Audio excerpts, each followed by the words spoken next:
Pai Jesus Cristo habita neste lugar, podemos ter a certeza que Deus está aqui, e podemos ter a certeza também que os anjos estão neste lugar. Nós terminamos ontem a primeira semana de oração no novo templo, e foi uma bênção. Quantos estiveram aqui na semana de oração? Posso ver as mãos? Foi maravilhoso, para a honra e glória de Deus. E nós estamos aqui para começar mais uma semana na casa do Senhor, ouvindo a palavra de Deus e tendo a oportunidade de encontrar nossos irmãos, nossos familiares e ter um momento a sós com o nosso Salvador. Você é muito bem-vindo à igreja. Talvez você está aqui hoje nos visitando. Esta é a sua igreja, a Igreja Central de Vitória. Seja bem-vindo, receba o nosso abraço como igreja e que Deus venha te abençoar e falar com você nessa noite. Mas nós temos uma igreja virtual, pessoas que estão agora conectadas em seus lares, pessoas que estão em outro estado, em outra cidade, até mesmo fora do país, que estão conectadas conosco. Eu quero desejar para você uma boa noite. Tudo bem com você? Deixa eu me apresentar, talvez você não me conheça. Eu sou o pastor associado aqui na Igreja Central de Vitória, sou o pastor Samuel Mateus, e é um privilégio entrar na sua casa. Logo mais o nosso pastor sênior, pastor Rafael Duarte, ele irá pregar, abrir a palavra de Deus, e nós estamos alegres, pela alegria, pela honra de entrar na sua casa. Que Deus venha abençoar você e a sua família. Você é muito bem-vindo neste canal. E talvez você agora entrou aí, você não conhecia o nosso canal e você é novo. Quero dizer que essa é a sua igreja virtual, fique conosco. Mas eu quero te encorajar a você se inscrever no nosso canal, se você ainda não é inscrito, a curtir este vídeo, e nós sempre temos um desafio. O nosso desafio é que você compartilhe a nossa live, compartilhe este culto. Muitas pessoas estão vindo porque o nosso pastor Rafael Duarte, ele tem muitos sermões no YouTube, e hoje à noite ele vai pregar. Pastor Rafael Duarte é o seu pastor também. Então olha só, curta este vídeo, compartilhe esta live. Então o desafio é que você pegue o link agora deste sermão e você espalhe nos seus grupos de WhatsApp. Uma estratégia boa também é você colocar no seu status do WhatsApp, também colocar ali, fazer um story, sabe? E colocar ali no seu story do Instagram, do Facebook. O nosso objetivo é que este culto, ele alcance muitas pessoas, porque Deus tem uma mensagem muito especial para o teu coração nessa noite. Então compartilhe este link e abençoe vidas. Mas eu também quero ter a oportunidade, porque olha, nós já estamos aumentando os pontos aqui, olha que bênção. Mas eu quero aproveitar e mandar um abraço aqui, temos muitas pessoas que estão conectadas. Peço licença aqui, e vou olhar aqui para o meu celular, e quero mandar um abraço para a Silene, mandar um abraço para a Gleice, mandar um abraço para o Valdemar, que está mandando um abraço para o pastor Samuel. Deus te abençoe. Maria Helena, Maria Anjos, olha quantas Marias conectadas conosco. Deus abençoe vocês. Temos aqui também a Sônia, a Laura, temos a Maiara, temos também o Sidney, temos a Karen Bertolo de Peruíbe, litoral sul de São Paulo. Olha só, minha avó trabalhou como missionária, obreira bíblica, e durante 2 anos, conheço muito essa cidade. Um abraço para a Karen e para a sua família. Temos aqui, Manaus, olha que legal, saindo do litoral sul de São Paulo, indo lá para o norte. Manaus, Silene, Deus te abençoe. Temos aqui a Bahia, a Rita da Bahia. Temos aqui também pessoas conectadas do Pernambuco, Márcia aqui mesmo de Vitória, do Espírito Santo. Temos também pessoas conectadas, olha só, temos pessoas na Angola, temos pessoas que estão conectadas aqui em outras cidades do Espírito Santo. Olha só, Léo, Conceição, Solange, Ana, boa noite também para a Fátima lá do Maranhão, São Paulo capital, olha só, São Carlos, Maria, São José do Rio Pardo. Olha só, irmãos, é uma alegria muito grande. E mandar um último abraço para Jaraguá do Sul, aqui a nossa irmã Regina, e São Gonçalo, a Edith, Que Deus venha abençoar vocês. E último abraço para Socorro, irmã Socorro lá de Sobral. Um abraço para a irmã Socorro. E são muitos irmãos que estão conectados conosco. E olha só, Marcelo Sena, já estamos aumentando mais de 400 pontos aqui, amigo, para a honra e glória de Deus. Você é muito bem-vindo, Igreja Central de Vitória e a sua igreja. Que Deus venha falar ao teu coração. Meus irmãos, que bênção é a Igreja Central de Vitória alcançar muitos lares, muitas casas, e nós temos esse objetivo, levar a palavra de Deus, e que a palavra de Deus venha alcançar essas pessoas em casa, mas também a sua vida. Eu quero orar com você, pedir a bênção de Deus sobre este culto. Feche seus olhos. Pai querido, nós estamos orando em nome de Jesus. Que privilégio, ó Pai, estarmos no templo na tua casa. Louvado seja o teu nome. Estamos aqui, ó Pai, com o objetivo de render glórias, honras e louvores ao teu nome. Que o teu nome possa ser exaltado mais uma noite aqui, ó Deus. Pedimos a tua presença entre nós, que o teu Santo Espírito toque no nosso coração. Em nome de Jesus oramos. Amém.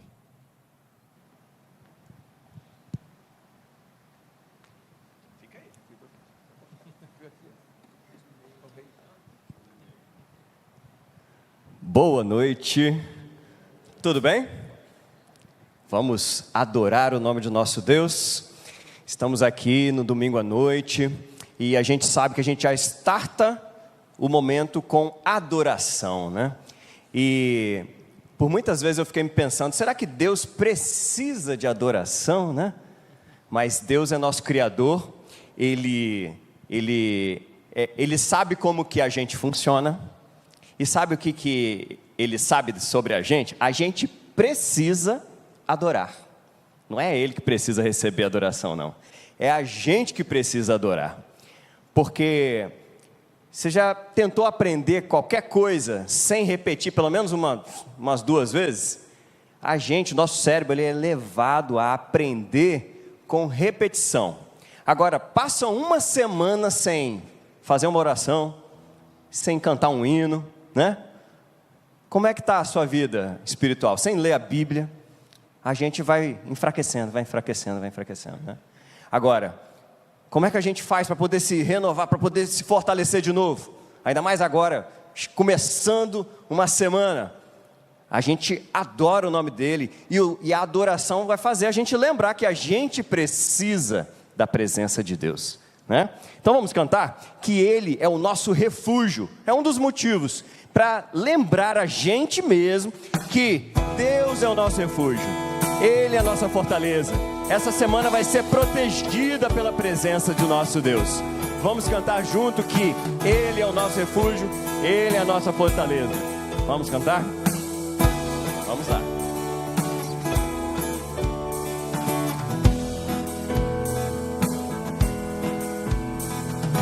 És o meu refúgio, minha fortaleza, meu socorro eterno. És o meu abrigo, és o meu refúgio, minha fortaleza, meu socorro eterno. És o meu abrigo. E quando o mar se agitar, confiarei em Ti, Senhor. E se a terra se abrir, confiarei. Em quem você vai confiar? Em Ti, meu Deus. Amém.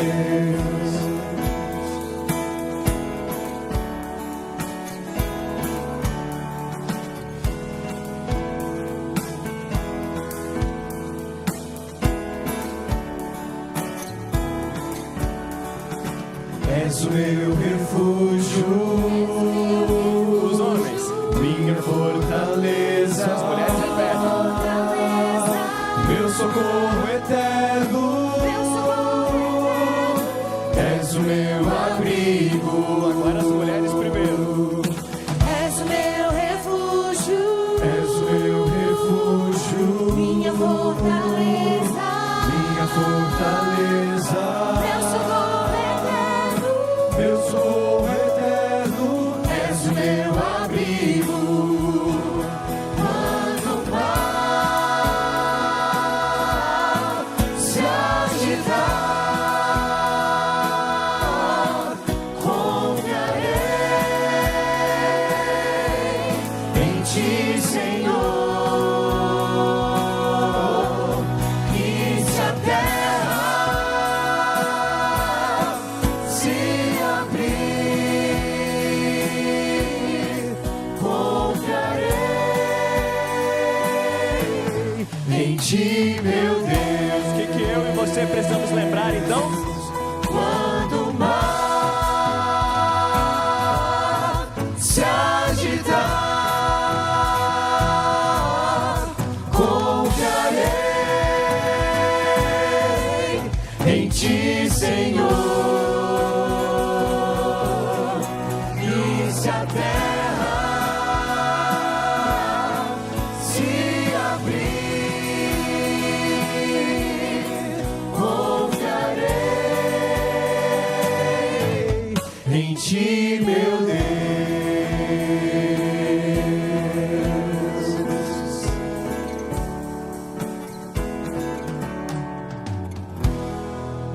Amém? Amém. Eu vou convidar agora. Não é com os diáconos, né? Agora é a gente que vem, né? Você que trouxe a sua oferta. Nós vamos cantar agora. E aí você fique à vontade para trazer a sua oferta, seu dízimo aqui, enquanto a gente estiver cantando esse hino. Eu falei que a gente precisa de lembranças, né? A gente precisa ficar relembrando sempre, né? Um primeiro motivo que eu falei foi a proteção de Deus. A gente adora para lembrar que Deus nos protege, certo? A gente também adora, um outro motivo, é para a gente lembrar que Ele é o nosso Criador. Eu sei que essa semana eu preciso de um milagre. Você também precisa? Quem é que está precisando de um milagre aqui nessa semana? Eu também preciso de um milagre, você precisa de um milagre. Nós estamos aqui para lembrar que nós somos filhos do Deus Criador, amém? amém. Ele é o grande Deus, e nós vamos cantar dessa imensidão desse nosso Deus, da força que Ele é, porque a gente precisa lembrar que Deus é o Criador e Ele pode tudo, e que a semana vai ser abençoada, porque Ele é o seu Criador.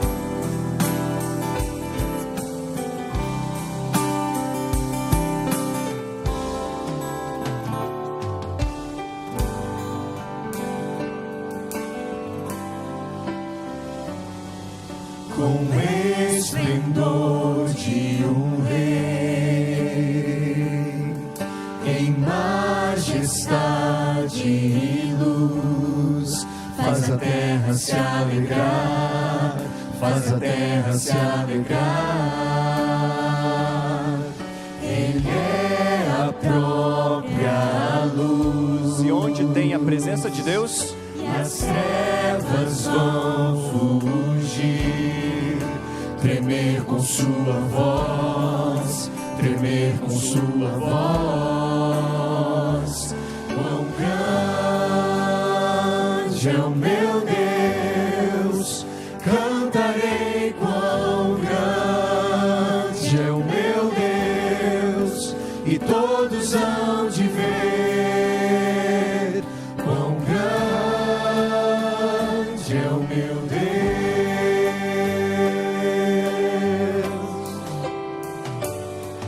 Por gerações Ele é, o tempo está em tuas mãos, o começo e o fim, o começo e o fim. Se formam em um,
e todos hão de ver quão grande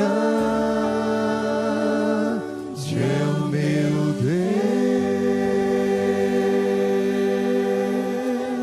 Deus. Amém, amém.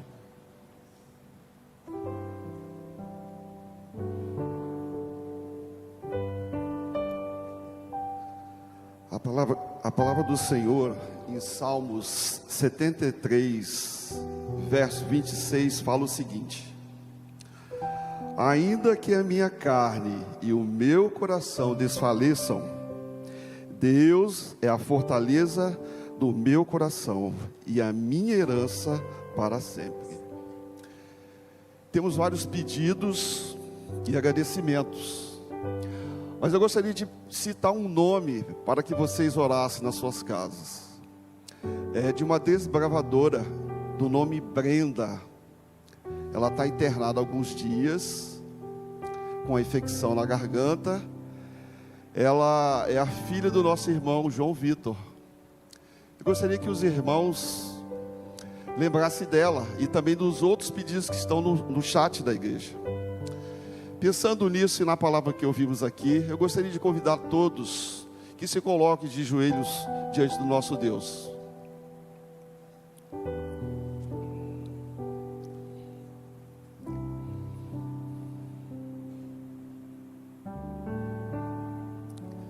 Querido Deus, louvado e exaltado seja o teu nome, Senhor. Queremos te agradecer porque chegamos na tua presença. Fomos atraídos pelo teu amor e conduzidos pelo teu Santo e bom Espírito. Queremos te louvar, Senhor, porque tu nos dás o trabalho, e do trabalho ofertamos aqui alguns recursos, Senhor, e devolvemos também o santo dízimo. De uma forma especial, ó Pai, queremos colocar no teu altar a Brenda, representando todos aqueles irmãos que lá no chat estão pedindo por saúde, por familiares que estão longe dos teus caminhos. Que tu venha visitá-los, e a Brenda também, Senhor. Pedimos também, querido Deus, que nenhum de nós venha sair da mesma forma que entrou. A tua palavra fala em Êxodos que o sacrifício contínuo de manhã e de tarde seria o sacrifício de um cordeirozinho. Nessa noite, Senhor, não derramamos nenhum sangue, mas queremos colocar no teu altar o nosso coração e a nossa vida. Venha ao nosso encontro, perdoa os nossos pecados, sara a nossa mente.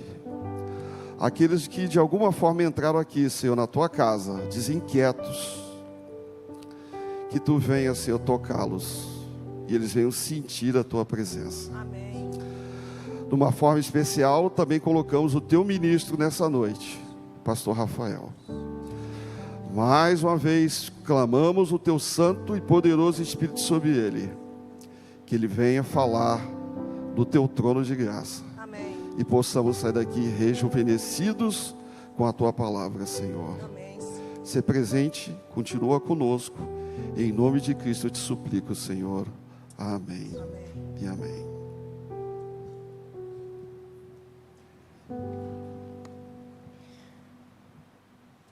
E agora, um terceiro e um último motivo que eu quero lembrar para a gente aqui, do porquê que a gente precisa adorar, porquê que a gente precisa louvar o nome do nosso Deus.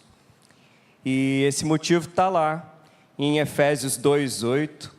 Quem já é antigo dessa igreja, lembra muito bem desse verso, que ele ficava aqui na parede, aqui assim, ó, né? E ele é o seguinte, você que está aí na internet, é Efésios 2:8, que é assim: porque pela graça sois salvos, mediante a fé, e isso não vem de vós, é dom de Deus. Então Deus, na pessoa de Jesus Cristo, pelo amor que Jesus Cristo tem por nós, resolveu nos salvar. Amém? Amém? e a gente precisa adorar, a gente precisa lembrar disso o tempo inteiro, que quando a gente olha para a cruz de Jesus, a gente não resiste a esse amor, a gente não resiste a saber que Jesus veio aqui, morreu em nosso lugar, e hoje a gente tem a possibilidade da vida eterna, amém? E por isso que a gente adora, por isso que a gente louva. Vamos cantar juntos, ao olhar para a cruz.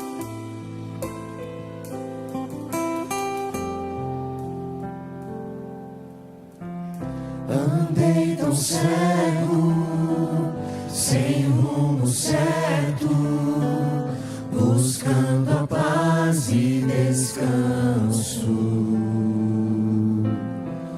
Eu procurei por tantos meios justificar meus erros, mas ao clamar, meus olhos, Eu quero pedir que você fique em pé e ao olhar para fazer pra cruz, essa declaração. eu entendo o amor derramado ali por mim, sacrifício de sangue por um pecador. Não sou merecedor, tua graça me alcançou.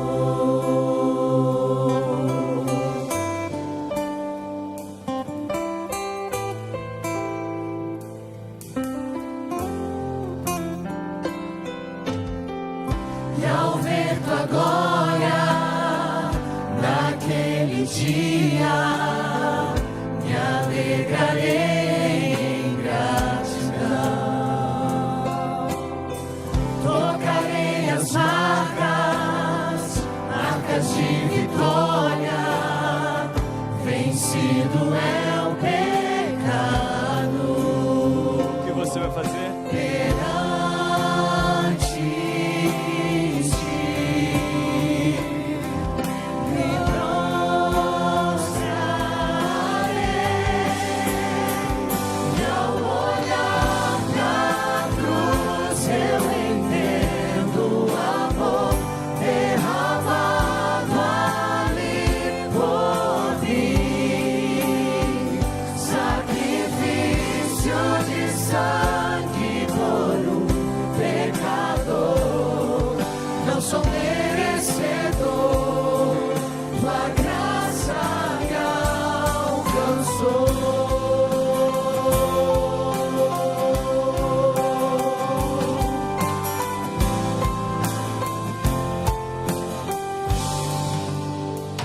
E ao olhar pra cruz eu entendo o amor derramado ali por mim, sacrifício de sangue por um pecador. Não sou merecedor. E ao olhar pra cruz eu entendo o amor derramado ali por mim, sacrifício de sangue por um pecador. Não sou merecedor, não sou merecedor, tua graça me alcançou.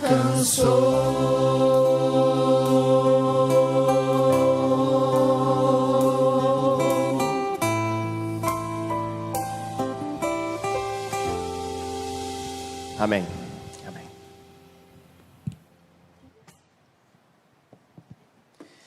Oremos. Grande Deus, louvado seja eternamente o nome do Senhor. Que honra para nós, pecadores. Não somos merecedores de nada, mas pela fé, pela graça, podemos hoje olhar para a cruz e encontrar nela a salvação e misericórdia que precisamos.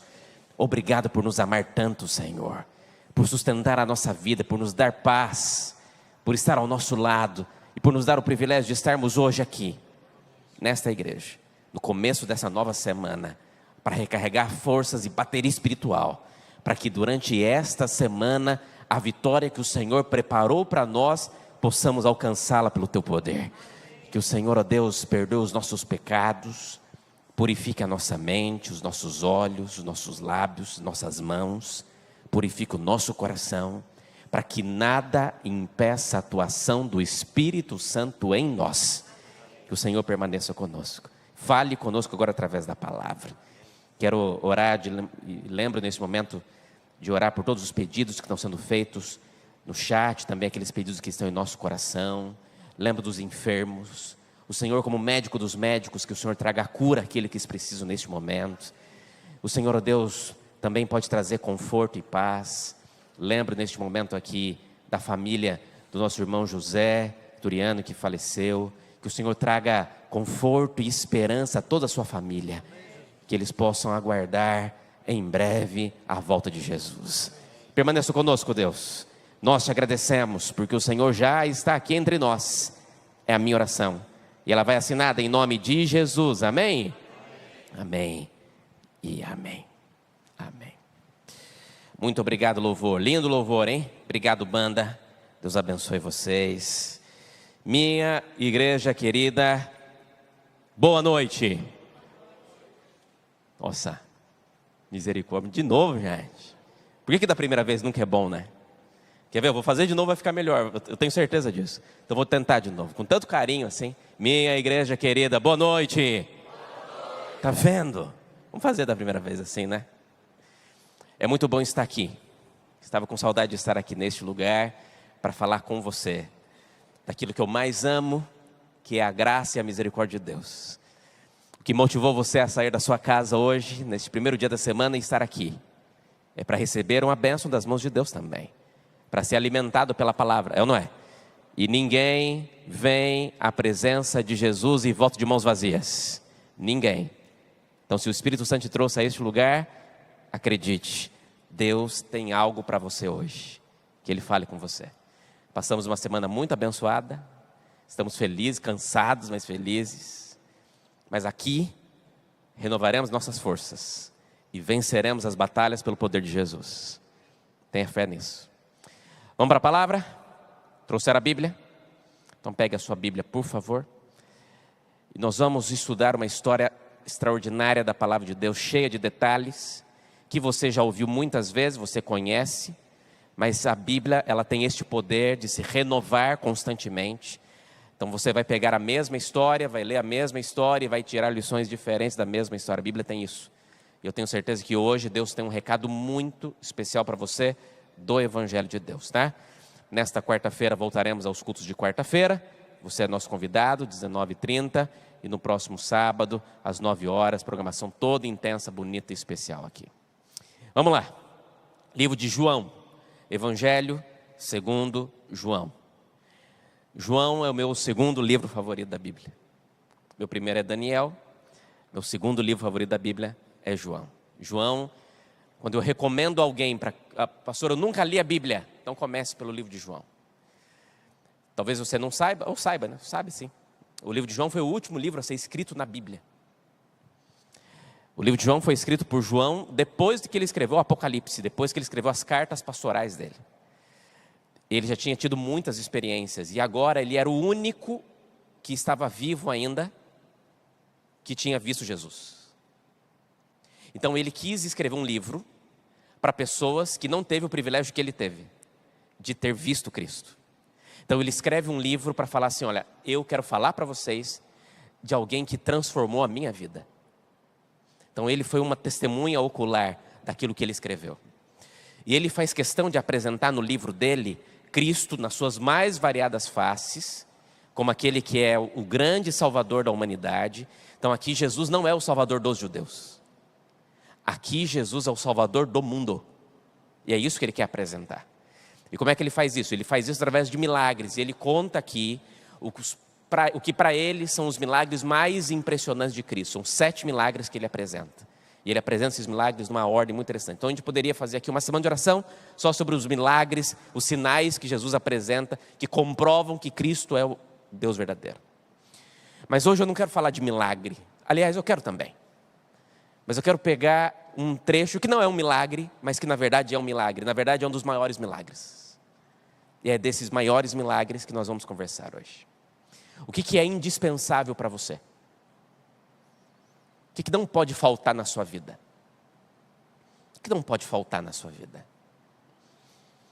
Eu vou apresentar para vocês hoje aquele que é o maior dos indispensáveis. E é sobre isso que vamos conversar hoje.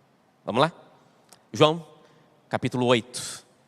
Nós vamos ler a partir do versículo 1, essa história que você conhece, mas que é extremamente significativa para nós. João, capítulo 8, versículo de número 1. É uma história extraordinária. E eu te convido a viajar comigo nos detalhes dessa história. Você que está comigo agora aqui no nosso canal Adventistas Vitória, te convido a abrir a sua Bíblia também, a pegar a palavra de Deus, a ter este momento especial para que a palavra de Deus fale com você. A Bíblia é a parte inspirada do sermão. Então você leia com carinho, eu tenho certeza que Deus tem um recado para ti. João capítulo 8. Deixa eu fazer uma pergunta aqui de uma curiosidade sobre este capítulo. Tem alguém que tenha uma Bíblia que este capítulo está entre colchetes? Tem Bíblia assim? Temos ali. Tem mais alguém que tem Bíblia assim? Alguns estão assim. Por que você tem algumas Bíblias com este capítulo entre colchetes? É só um parêntese, tá? Um colchete no caso. Por que esse capítulo está entre colchetes em algumas versões? É porque alguns manuscritos do livro de João, essa história não aparece. Então existem alguns estudiosos que acham que essa história foi inserida na história do livro de João depois que ele escreveu o livro. Mas hoje já se tem teologicamente evidências de que essa história é real e verdadeira e de fato foi escrita por João e foi acrescentada e está dentro do livro que ele escreveu. Mas essa história, ela foi pensada para ser colocada aqui, porque ela tem alguns pontos que às vezes a gente nunca parou para pensar corretamente. E é isso que a gente vai tentar entender agora. Então João capítulo 8, deixa eu ler o versículo 1. Na verdade dizem que o capítulo 8 começa no último versículo do capítulo 7, que é a profecia daquilo que vai acontecer daqui a pouco.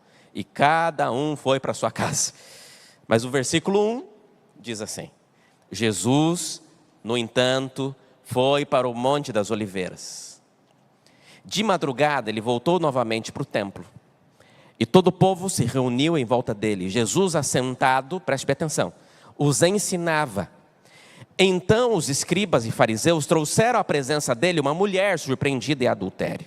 E fazendo-a ficar em pé no meio de todos, disseram a Jesus: Mestre, esta mulher foi surpreendida em flagrante adultério. Na lei, Moisés nos ordenou que tais mulheres sejam apedrejadas. E o Senhor, o que tem a dizer? E eles diziam isso tentando, para terem do que acusar. Mas Jesus, inclinando-se, escrevia na terra, na areia, com o dedo. E eles então insistiam na pergunta. Então Jesus se levantou e lhes disse: quem de vocês estiver sem pecado, seja o primeiro a atirar uma pedra nela. Ou seja, o primeiro a atirar uma pedra. E inclinando-se novamente, continuou a escrever no chão. Mas eles, ouvindo esta resposta, foram saindo um por um, a começar pelos mais velhos até os últimos, ficando só Jesus e a mulher em pé diante dele. Levantando-se, Jesus perguntou a ela: mulher, onde estão os seus acusadores? Ninguém condenou você? E ela respondeu: ninguém, Senhor. Então Jesus disse 3 coisas. O que Jesus disse? Primeira, eu também não te condeno. Segunda, vai. Também foi um pedido de Jesus, correto? Primeira, eu também. Segunda, vai. Terceira, não peques mais.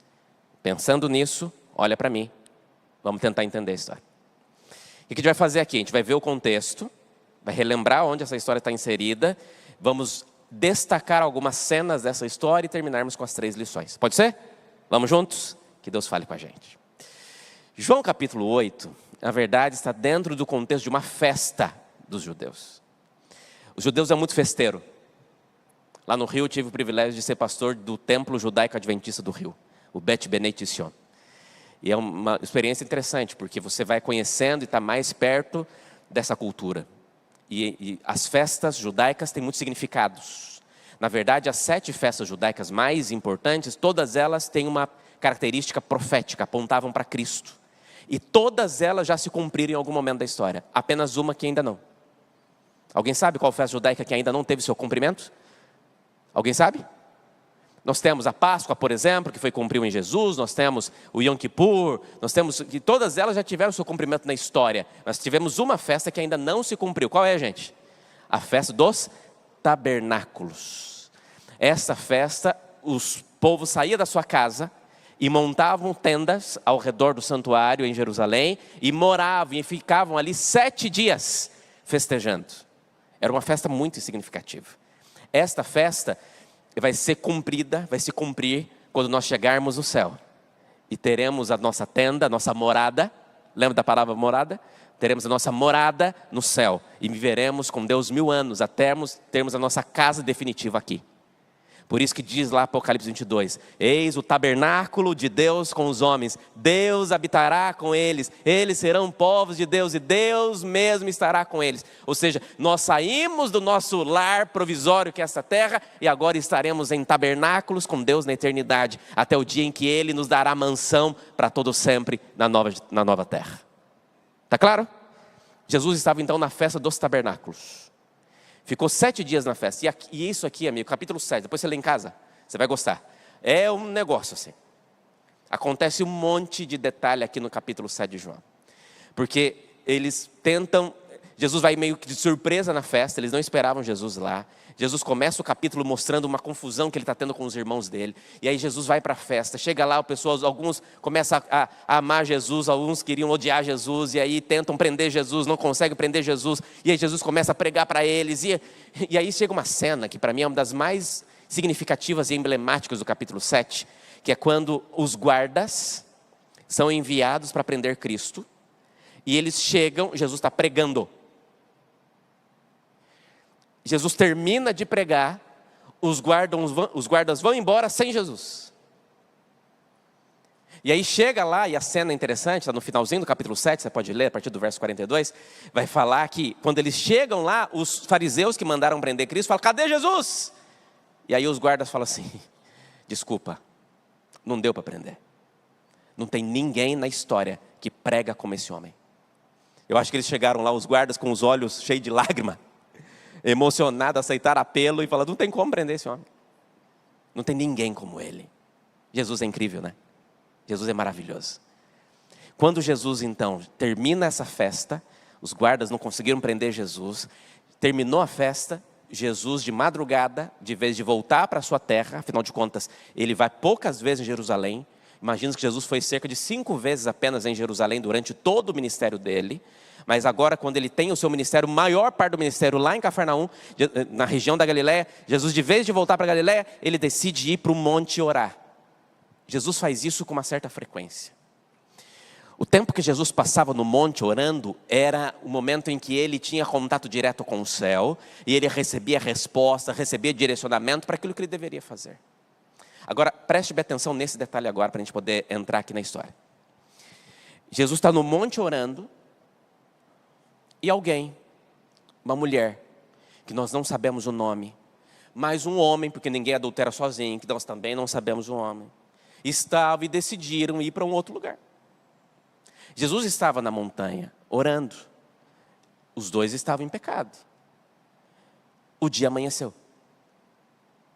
Quando o dia amanheceu, Jesus sai do monte e vai para a porta do templo, onde ele continuaria pregando e ensinando. Só que aquela mulher e aquele homem foram pegos em flagrante adultério. Deixa eu falar uma coisa importante para você aqui. Todo mundo começa com o seu dia vazio. E nós vamos botando cor nele assim, sabe? Nós vamos construindo. Existia uma lei muito séria sobre o adultério na época de Jesus. O livro de Levíticos tinha algo muito duro. Se você olhar Levíticos capítulo 20, versículo 10, olha o que diz a lei. A lei dizia assim, ó: se um homem adulterar com a mulher do seu próximo, será morto o adúltero e a adúltera. Não era só a mulher. Pela lei, quem tinha que morrer? Os dois. Amanheceu o dia, pegaram a mulher em adultério, mas não foi só ela. Está claro aqui, né? Mas ali era meio que uma situação meio combinada. A ideia era tentar, de alguma maneira, atingir a Cristo. Era uma forma de conseguir levá-lo. Só que aqui tem também um detalhe importante para a gente poder pensar. Olha aqui para mim. Esta mulher sabia que a lei dizia que o adúltero poderia morrer, sim ou não? Este homem que caiu em pecado sabia dessa lei, sim ou não? Possivelmente sim. E por que pecou? Por quê? Pelo mesmo motivo que nós sabemos o que temos que fazer e o que não temos que fazer. E mesmo assim caímos. Você já percebeu? Entre nós aqui, tá? Deixa eu falar com você. Você já percebeu que muitas vezes nós brincamos com o pecado, tipo de roleta russa? Sabe o que é roleta russa? Você coloca o pecado ali, roda, puf, ó, não explodiu. Eu fiz, ninguém ficou sabendo. Ficou quietinho, ninguém descobriu. Sabe? Eu vou tentar de novo. Coloca, roda, ó, de novo. Não deu problema. Posso te falar uma coisa? Uma hora vai estourar.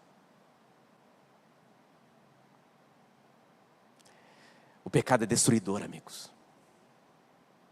O pecado traz consequências, sim ou não? E essas consequências podem ser duras. É que na época de Jesus e na época bíblica, muitas vezes existiam juízos que eram ali da hora, né? E aí as pessoas ficavam com medo. Mas hoje a gente sabe que vai chegar um tempo em que consequências poderão surgir. Amigos, cuidado. Não brinca com o pecado, ele pode destruir você. Quando a mulher foi pega em adultério, o homem deu um jeito, fugiu pela janela, pulou a porta, arrumou um cantinho, foi embora. Talvez até depois foi lá no meio dos outros para tentar acusá-la, para tentar disfarçar. Então, não sei o que estava acontecendo. Eu sei que em algum momento essa mulher foi pega e foi levada, arrastada para que, para o lado de fora da cidade, ela pudesse ser apedrejada e morta. Era essa a lei. Era isso que eles iriam fazer. Só que em algum momento, uma coisa aconteceu. E aqui, amigos, é a cena que me chama a atenção aqui dessa história. Presta bem atenção, você vai entender por que nós estamos trazendo essa história para a gente hoje. Porque em algum momento, alguém que estava levando ela e arrastando ela naquele... Poxa, ó, aconteceu, curioso, gente olhando, olha, uma mulher foi pegando, tem testemunha, tem que morrer, vamos lá ver, e o povo junto para levar. De repente alguém falou assim, peraí gente, nós somos colônia romana. A gente não pode julgá-la assim, a gente não pode matá-la assim, a gente também pode ser julgado depois. Nós temos que pedir autorização. E aí alguém falou assim, não, então vamos fazer o seguinte, vamos matar 2 coelhos com uma pedrada só. Vamos pegar ela e levar para Jesus, Jesus está lá no templo. A gente estava querendo prender ele mesmo, vamos levar ele lá. Porque se a gente levar ele lá, ele vai poder dizer. E aquilo que ele disser vai dar ruim para ele. Então a gente faz isso e aí acaba que a gente mata ela e ao mesmo tempo condena ele. Vai dar tudo certo, vamos fazer isso. Alguém teve uma ideia, vamos levá-la a Jesus, porque aí a gente vai conseguir pegar Jesus. E aqui tem alguns pontos que vale a pena a gente prestar atenção. E eu destaquei aqui 4 cenas. Preste bem atenção. Primeira cena que eu quero chamar a sua atenção. Eles tentaram colocar Jesus em um beco sem saída. O que eles pensaram? O que Jesus responde dá problema. Por quê? A lei dizia que uma mulher que cai em adultério, junto com o adúltero, com o homem também, e os dois têm que ser mortos. Tinha umas regras, tinha que ter testemunha, não sei o quê, tudo certo. Só que os romanos não permitiam que se julgassem sem a permissão deles. Então, quando eles chegam para Jesus, falam assim: olha, essa mulher foi pega em adultério, Jesus. Jesus estava pregando, e essa mulher foi pega em adultério. A lei manda apedrejá-la. E o Senhor, o que o Senhor diz? Se Jesus fala assim: olha, apedreja, os romanos falam assim: mandou apedrejar, ele também vai ser condenado, porque ele está indo contra a lei dos romanos. Mas se ele diz: não, não apedreja, Jesus também seria condenado, porque ele estava indo contra a lei dos judeus. E agora? Sempre que eu escuto essa história, eu lembro da história daquele menino que levou o passarinho para... Você lembra dessa história? Que levou um passarinho para um sábio. E ele chega para o sábio e fala: esse sábio, ninguém consegue pegar esse ave. E aí ele leva o passarinho para o sábio e fala: agora eu já sei como eu vou fazer. E ele pega um passarinho e esconde aqui atrás. E aí chega para o sábio e fala: sábio, eu tenho algo nas minhas mãos. O que eu tenho nas minhas mãos? E o sábio parou, pensou, e ele era muito inteligente, muito sábio. Eu acho que você tem um passarinho nas suas mãos. Ele: nossa, você acertou. Mas agora eu tenho uma pergunta para você, sabe o que é? Esse passarinho está vivo ou está morto? O passarinho estava vivo. Mas ele pensou assim: se ele fala está morto, eu falo está errado, está vivo. Se ele fala está vivo, eu mato o passarinho aqui, mas não, está errado, está morto. Olha que miserável. Está morto. Não tem jeito. E o sábio olhou para aquele homem, andou para um lado, andou para o outro e falou: se o passarinho está vivo ou morto, eu não sei. Mas uma coisa eu sei: a decisão está nas suas mãos. A decisão está nas suas mãos. Na verdade, eles tentaram colocar Jesus em um beco sem saída. Mas eu preciso dizer para você hoje que não existe beco sem saída para Jesus. Aquilo que você acha que não tem solução, pode não ter para você. Para Cristo tem. Ele dá um jeito. Pastor, mas não tem por onde passar. Se for necessário, Ele abre o mar. Ah, mas o mar não abriu. Se for necessário, Ele faz andar sobre as águas. Algum caminho Deus consegue, porque Ele é o Criador do universo. Não existe beco sem saída para Jesus. É tolo quem pensa que consegue colocar Jesus num beco sem saída. Na verdade, quando eles chegaram para Jesus com aquela cena, Jesus já tinha a solução. Na verdade, a maior bênção que aconteceu para aquela mulher foi alguém em algum momento pensar assim: vamos levá-lo para Jesus. Isso foi a maior bênção da vida dela, porque Cristo tinha a saída que ela precisava para aquele momento, para aquela hora, para aquela forma. E aqui nós encontramos o primeiro momento em que Jesus ele consegue olhar para aqueles homens. Sabe, eu me preocupo muito porque, de fato, muitas vezes ainda existem fariseus modernos. Podem até se preocupar com a lei, que é importante também, mas esquece da salvação. Quando eu comecei o meu ministério há 14 anos atrás, eu lembro que eu ouvi uma frase uma vez, eu nem sei quem falou, mas me marcou muito.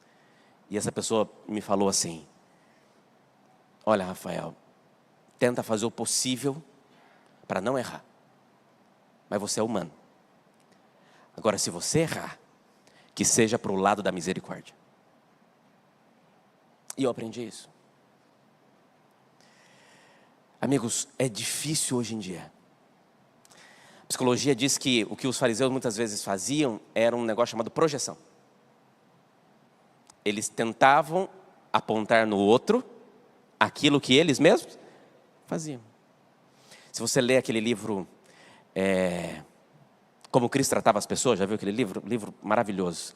Nesse livro fala que quando a Maria Madalena foi na casa de Simão, possivelmente Simão foi quem levou ela para o pecado. É uma cena muito interessante assim. E ele foi o primeiro a querer apontar nela. Ele queria apontar nela um pecado que ele mesmo cometeu. Sabe, existe muito isso, sabe? De querer colocar nos outros os seus próprios defeitos. Mas deixa eu falar uma coisa muito importante para você. Mais agradável a Deus é a sinceridade de um pecador do que a hipocrisia de um crente. O que Deus mais espera é a sua sinceridade, do que muitas vezes o apontar o dedo, sem lembrar que quando você aponta um para alguém, existem 3 apontados para você. Agora, cuidado com extremos. Uma vez alguém postou assim: prefiro estar com os amigos no inferno do que com os hipócritas no céu. Teve um monte de curtida. Aí alguém comentou embaixo assim, você só não pode esquecer que não existe amigo no inferno e nem vai ter hipócrita no céu. Interessante, né? Segunda cena. Vamos lá, deixa eu ver se vai passar aqui. Passa para mim, amigo. Faz de conta que sou eu. Opa, não está indo. Pode ir. Pronto. Agora foi. Segunda cena. Essa aqui, amigos. Olha, essa é extraordinária. A segunda cena é Jesus escrevendo no chão. Essa cena é significativa, porque você precisa compreender uma coisa muito importante. Veja bem, escrever no chão na época de Jesus era algo que tinha um significado. Na Bíblia, Deus aparece escrevendo 4 vezes. Deus escrevendo pessoalmente 4 vezes. Quem sabe quais são elas? Primeira, Tábua dos 10 Mandamentos. Deus escreve com suas próprias mãos. E ele escreveu 2 vezes, mas eu vou colocar uma vez só. Segunda vez, lá na parede de Daniel, eu acho que eu mostrei aqui a foto, daí ficou mais fácil. Na parede do Mene Mene Tekel Parsim. Terceira vez, aqui, quando Jesus abaixa para escrever na areia. E a quarta vez, Romanos capítulo 12, Jesus escreve com a sua mão a sua lei no meu coração. São 4 vezes na Bíblia que Deus aparece escrevendo pessoalmente. A terceira vez é essa. Só que assim, por que Jesus abaixa para escrever no chão? Não é à toa, amigos. Tudo que Jesus faz tem um significado. E como é que funcionava a mente das pessoas que estavam assistindo, os fariseus que estavam acusando naquele momento? A mente funcionava assim. Eles funcionavam por associação. Sempre que eles viam algo, eles associavam com alguma coisa que eles já conheciam. E Jesus sabia disso, porque a pedagogia diz que você parte do conhecido para o desconhecido. Então, Jesus, ao escrever no chão, a mente deles já foi automaticamente para alguma outra cena. E eu tenho plena certeza que na hora que eles viram Jesus escrevendo no chão, o que estava acontecendo, a mente deles automaticamente foi lá para Daniel capítulo 5. Porque era um livro extremamente significativo para eles. E Daniel capítulo 5, quando mostra a mãozinha, o que está acontecendo? É uma festa, o povo está bebendo, e aí no meio da festa, a mão aparece e começa a escrever, olha, pesado foste na balança e achado em falta, olha, o negócio está bom para vocês não, vocês estão aí se festejando, mas a situação está virando para vocês. E mal sabia eles que neste momento que a mão estava escrevendo, o povo lá dos Medo-Persas estava desviando o rio e passando para entrar na cidade. A cena juízo estava acontecendo. Então para eles estava muito claro, Jesus escrevendo no chão, era como, eu acho que Jesus até poderia ter escrito lá, Mene, Mene, seria muito significativo. Mas na verdade, o que Jesus estava escrevendo eram os pecados daquelas pessoas que estavam acusando aquela mulher. Na verdade, deixa eu fazer só mais um comentário aqui. O livro de Daniel tem quantos capítulos? Quantos capítulos? 12, na nossa Bíblia. Mas não sei se você sabe, nas Bíblias que tem livros apócrifos, o livro de Daniel tem 13 capítulos. O 13º capítulo de Daniel, nós não consideramos ele como inspirado, mas ele é relato histórico. Então, os judeus naquela época conheciam esse manuscrito, e ele foi encontrado em vários lugares, porque ele era relato histórico. E é interessante a história de Daniel capítulo 13. Daniel capítulo 13, que não existe na nossa Bíblia, conta a história de uma mulher chamada Susana, que era casada com um homem chamado Joaquim. E a Susana diz que era muito bonita, diz o texto. E o Joaquim era um homem muito influente na comunidade. E ele fazia, de vez em quando, algumas festas e chamavam pessoas influentes para ir comer na festa dele. Nesse momento, diz que os homens iam lá e ficavam de olho na Susana, mulher dele. E a Susana diz que tinha, a casa do Joaquim era muito rico, tinha vários jardins, e a Susana ia passear nos jardins. E esses homens, 2 especificamente, começaram a ir se esconder para ver a Susana tomar banho. Olha que miserável. E os 2 não sabiam, até que um dia eles se encontraram. E aí eles falam assim, já que nós 2 estamos querendo ela, vamos criar uma forma de conseguir ela para a gente. E aí eles pensaram assim, nós vamos pegar um momento que ela estiver sozinha, E a gente fala para ela o seguinte: olha, ou você deita com a gente, ou a gente vai falar que pegou você em adultério. Somos duas testemunhas é suficiente. Se você não se deitar com a gente, você vai ser morta. Era um estupro planejado. E aconteceu. Um dia ela foi tomar banho, ela estava sozinha, os dois apareceram, fizeram a proposta, e ela saiu correndo e falou que não. E aí eles foram até o Joaquim e falaram: olha, pegamos a sua mulher em adultério. Tinha 2 testemunhas, levaram a julgamento e ela ia ser condenada à morte. Só que eles não contavam que ali tinha um rapaz chamado Daniel. E Deus apareceu para ele, deu uma visão para ele, e falou para ele que na verdade aquela mulher estava falando a verdade, que aqueles 2 homens eram mentirosos. E na verdade, quando Daniel falou, os 2 homens morreram e a Susana ficou viva. Essa história estava muito viva nos fariseus naquela época. Então, quando eles olharam aquela cena de Jesus escrevendo no chão, e quando eles talvez olharam, perceberam, e tentaram insistir, e viram que na verdade o que estava escrito ali eram pecados, eles falaram assim: peraí, a frase de Cristo foi muito significativa. Quem não tem pecado, que então atire a... O que Jesus está dizendo aqui é: você tem certeza que vocês querem apertar o botão? Porque se vocês apertarem o botão das pedradas, alguém aqui não vai receber pedrada? Alguém aqui tem certeza que vai continuar nessa cena? É interessante aqui. O que está acontecendo aqui é um juízo. E você tem certeza que você está acusando? Porque pela medida que vocês estão acusando, vocês também podem ser acusados. E vocês serão condenados. Vocês têm certeza que vocês vão fazer isso? E aqui entra a cena que começam eles irem um por um. E saindo um por um, diz que dos mais velhos aos mais novos. Todo mundo já tinha em algum momento, ninguém tinha. Todo mundo estava ali com um telhado de vidro. E aí fica só Jesus e a mulher. Porque Jesus era o único que não tinha pecado. Só ele poderia jogar pedra. A frase de Cristo, e é a terceira cena, é a pergunta de Jesus: onde estão os teus acusadores? Onde estão aqueles que estão apontando o dedo para você? Cadê? Existe um negócio muito pesado, chamado peso da consciência. Jesus, naquele momento, sabia que aqueles homens tinham muitas coisas ali. Deixa eu falar com muito carinho sobre isso aqui para você. Livro Caminho a Cristo, que eu recomendo que todo mundo leia pelo menos uma vez por ano. Caminho a Cristo diz assim. Vou ter que ler aqui. No entanto, por mais insignificante que esta ou aquela transgressão possa parecer aos olhos humanos, nenhum pecado é pequeno aos olhos de Deus. O julgamento do ser humano é parcial e imperfeito, mas Deus vê todas as coisas como realmente são. Desprezamos o alcoólatra e dizemos que seu vício vai excluí-lo do céu, enquanto orgulho, egoísmo e cobiça geralmente não são condenados. Mas esses pecados são especialmente ofensivos diante de Deus, pois contrariam a benevolência do seu caráter e o amor desinteressado que compõe a própria atmosfera do universo, onde o pecado não entrou. Aquele que comete um pecado grave pode se sentir envergonhado e necessitado da graça de Cristo, mas o orgulhoso, porém, não sente essa necessidade. Por isso fecha o coração para Cristo e para as bênçãos infinitas que Ele veio conceder.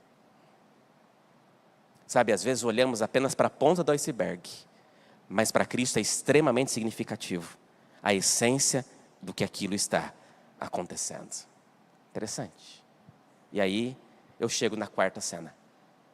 E eu preciso que você preste bem atenção nela, porque ela é muito significativa para mim também. Preste bem atenção. Na quarta cena, está só ela e Jesus. Jesus pega ela do chão, a coloca em pé. E aí Jesus diz para ela as 3 coisas que eu li no começo. Onde estão os seus acusadores? Não tem ninguém, Senhor. Cristo poderia dizer: está condenada, viu? Porque eu te conheço. Mas Cristo diz: eu também não te condeno. Vai e não peques mais. A primeira frase, eu também não te condeno, não é Jesus passando a mão no pecado dela. Jesus sabia que o pecado dela era grave. Sim ou não? Sim. O que Jesus está dizendo aqui é: eu não te dou uma condenação maior do que você já tem. Você já está pagando o preço da condenação. Você foi arrastada de uma casa até a praça da cidade. As pessoas rodearam você com pedra nas mãos. Eu não te condeno porque o fruto das consequências do seu próprio erro já são peso demais sobre a sua vida, filha. Eu sei o tanto que você está envergonhada e sofrendo aí dentro. Sabe aquele pai que tem um menino que mora lá no 10º andar e aí fala para o filho assim: olha, não brinca com um carrinho aí na varanda. Não brinca com um carrinho aí. E ele vai lá, insiste e brinca. E aí o carrinho que ele tanto gosta, brincando, cai lá embaixo. E aí o menino sai correndo e quando chega lá embaixo o carrinho está todo espedaçado. Ele sobe chorando com o carrinho na mão, todo cheio em pedaços, e o pai pega a cinta e dá 3 cintadas nele. Precisava? Não, o menino já foi condenado. Ele já recebeu a condenação. Ele sabia que não devia fazer e fez, porque nós somos teimosos. E Deus não avisa antes. Deus fala: filho, esse caminho que você está seguindo vai te levar para a condenação. Você está cavando a sua própria cova. Cuidado, filho. Para de brincar de roleta russa. Para de viver dessa maneira. Eu tenho um caminho de salvação para você, filho querido. Eu não te condeno porque você está cavando a sua condenação. Mas aí Cristo diz para ela assim: mas agora vai. Vai, você está livre. Deixa eu te falar uma coisa. Isso aqui é muito sério. Perdoar é abrir mão de controlar a vida do perdoado. Você consegue entender isso? Tem gente que perdoa, mas quer continuar tendo perdoado aqui, ó. E aí ele que te feriu já casou de novo, já arrumou outro emprego, ele que te enganou já está com outra, prosperou. E você está aqui, sofrendo aqui dentro, porque você perdoou, mas não perdoou, porque você recebeu, se acorrentou pela sua própria mágoa, pela sua própria angústia. Perdoar é abrir mão daquele que você perdoa. Cristo diz assim: filha, vai, você está livre, ninguém te condenou, ninguém pode jogar pedra em você, vai, eu te perdoo, vai, continua a tua vida, continua a tua história, as coisas vão melhorar, você vai conseguir ser feliz sim, vai, você é livre. Até quando você vai ficar amarrado pela corrente da mágoa, do ódio, quando Cristo te oferece a liberdade que só Ele oferece? Mas aí Cristo diz um conselho. E qual é o conselho? Não peques mais. Vai, você é livre. Mas eu vou te falar uma coisa. Eu preciso dizer algo muito sério para você. Não perca a chance não. E se você não quiser ir, fica aqui. Anda comigo. E eu vou ajudar você a mudar a tua vida. Não erra mais não. Posso te falar uma coisa? Aquela mulher chegou em Jesus morta, porque ela já estava condenada. Mas encontrou em Cristo vida que só Ele oferece. Hoje, todos nós precisamos de vida. De vida. Você entendeu a história? Jesus é indispensável. Se não fosse Cristo, não tinha mais nada.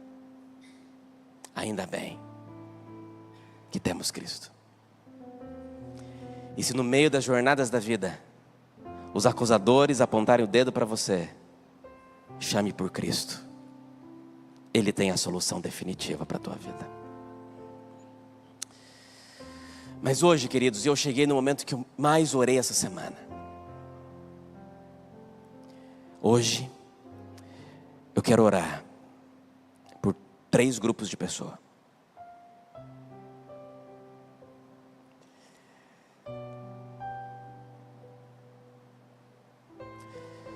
E assim,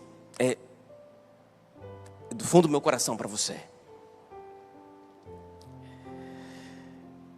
eu quero orar por alguém que não foi pego ainda, mas que está lá, todo amarrado assim, sabe? Brincando de roleta russa todo dia. Não tem mais paz. Não consegue mais sorrir.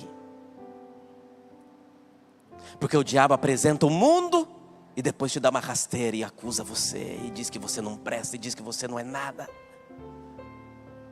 Eu preciso orar por alguém hoje que precisa mudar de vida antes que alguém pegue você, e aí vai ser pior. O que eu faço, pastor? Eu estou lá, eu não consigo sair, está difícil. Eu já estou num vício, não consigo sair, eu estou amarrado por esse pecado. Fala para Cristo. Fala para Ele assim: Senhor, em nome de Jesus, eu estou aqui, Senhor, e eu venho aqui te pedir perdão antes que eu tenha que ser arrastado até aqui, sabe? Antes que seja o dia em que tenho que me arrastar aqui até o Senhor. Eu vou a Ti voluntariamente, porque eu sei que eu preciso sair dessa vida e não tenho forças, mas Cristo tem força para você. Mas eu também quero orar por aquele grupo que está no dia depois, sabe? Que já caiu, que já foi pego, que já está com vergonha, que já está com o coração manchado, que as pessoas acusam, que você tem medo de olhar para as pessoas, parece que está todo mundo olhando para você, que você olha e fala assim: até quando? E talvez eu estou falando para alguém agora na internet, que está sem coragem até de vir na igreja, que preferiu se isolar em casa, que pensa que a vida não tem solução, que está difícil demais. Existe vida em Jesus para você, filho. Nesta noite, Deus te colocou nesta mensagem para dizer para você, em nome de Jesus, que Ele é indispensável em tua vida, e Ele vai te encontrar, e Ele vai restaurar, Ele vai curar as feridas da tua alma. Mas vá a Ele, com as suas vergonhas, com os seus medos, com as suas feridas, com as suas manchas, e Ele não vai deixar você do mesmo jeito. Vá a Ele hoje, e Ele vai alcançar você. Terceiro, para aquelas pessoas que não conseguem perdoar. Ou pior, para aquelas pessoas que não conseguem se perdoar, que já foram perdoadas por Jesus, mas não conseguem se perdoar. Eu preciso orar por você também. Pastor, eu não estou em nenhum desses 3 grupos, então também vou orar por você, porque todos nós precisamos dessa graça salvadora de Jesus. Enquanto ouvimos essa linda música, o convite de Cristo é: vem para mim. Vinde a mim, todos que estáis cansados e sobrecarregados, e eu vos aliviarei. Tomai de mim e perceberá que o meu jugo é suave e o meu fardo é leve. E se ao ouvir essa música, o Espírito Santo falar com você, fique em pé e eu vou orar. E hoje, se ouvirdes a voz do Senhor, não endureçais o vosso coração.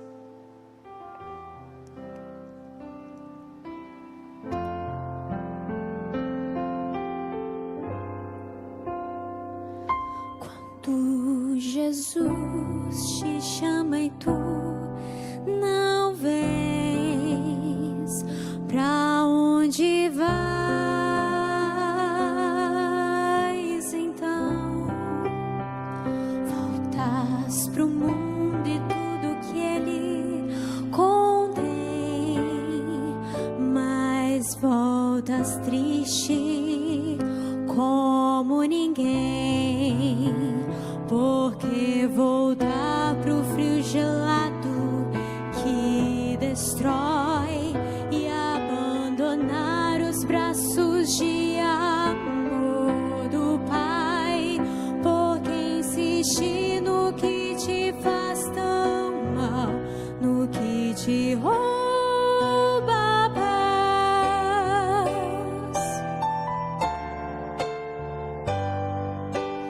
Vem, vem pra Jesus. Vem pra Jesus. Agora é o momento, não podes deixar pra depois.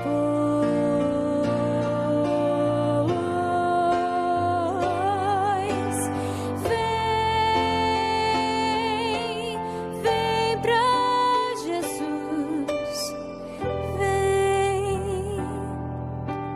Vem pra Jesus.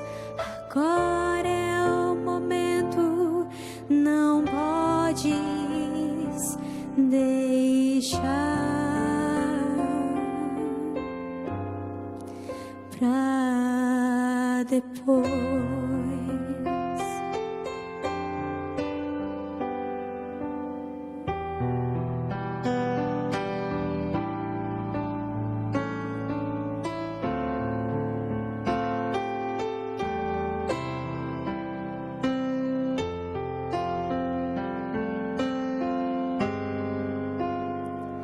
Quando Jesus te chama e tu não vens, pra onde vais então? Voltas pro mundo e tudo que ele contém, mas voltas triste como ninguém.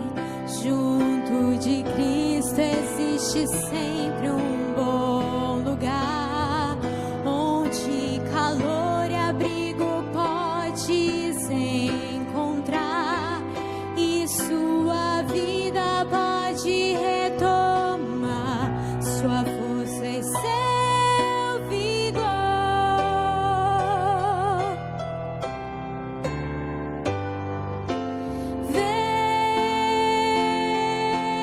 Vem pra Jesus. Vem pra Jesus. Agora é o momento, não podes deixar pra depois.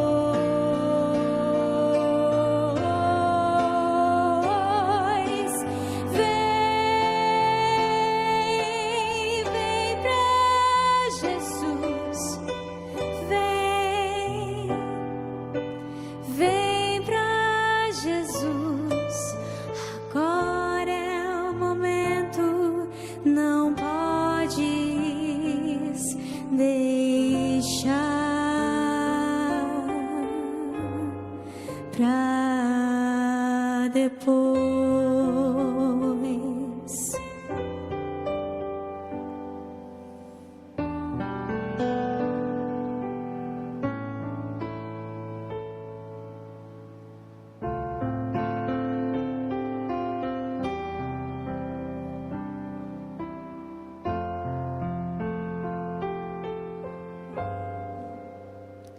Quando Jesus te chama e tu não vês, pra onde vais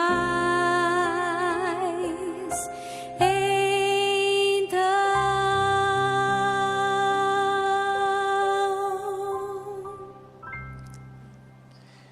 Se não for para Jesus, para quem iremos, né?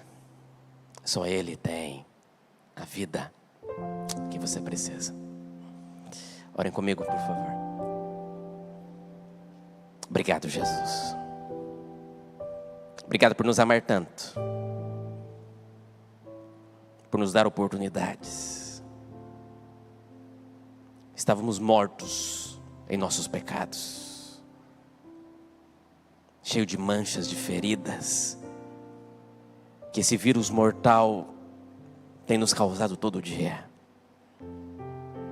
Mas um dia encontramos o Senhor, cada um com a sua história, cada um com o seu jeito, e o Senhor nos trouxe vida, nos tirou da nossa vergonha, das nossas falhas, e nos colocou, Deus, em cima das tuas mãos.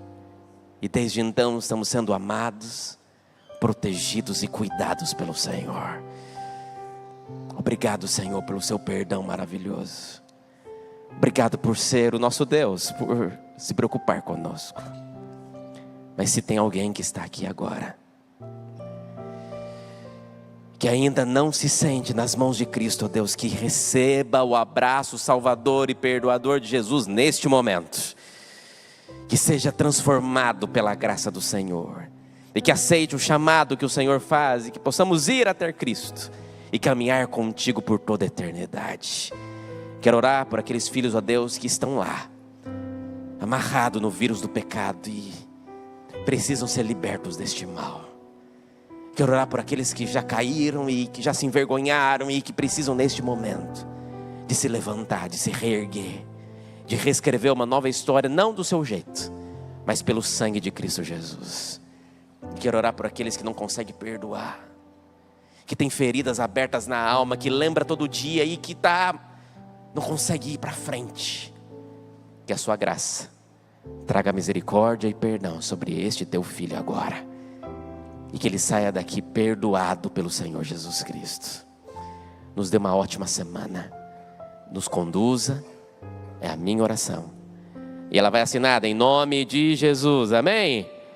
Amém. E amém. Deus te abençoe em nome de Jesus. Uma ótima semana. Amém. Nós louvamos a Deus por este abençoado sermão. E queremos agradecer a você.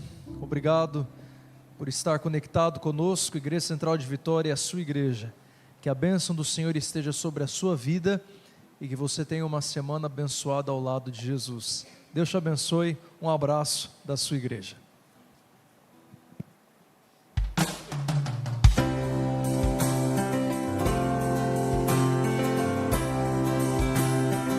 Desejo uma boa semana, seu irmão, e vamos saindo.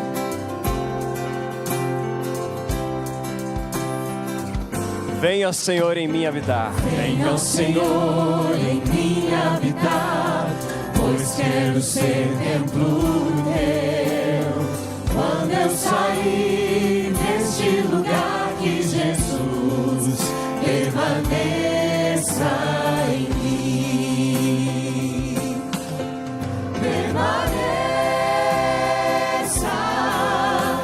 em mim, permaneça em mim, permaneça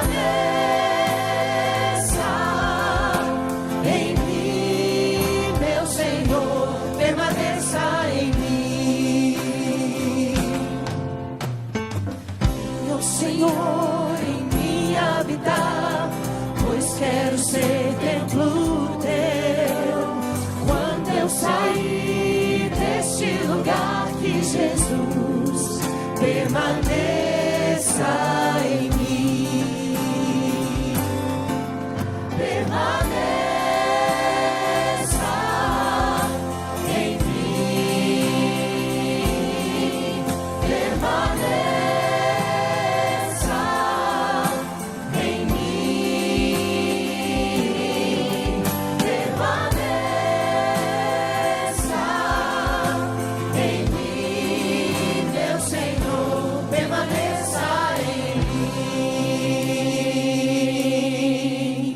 Amém. Permaneça.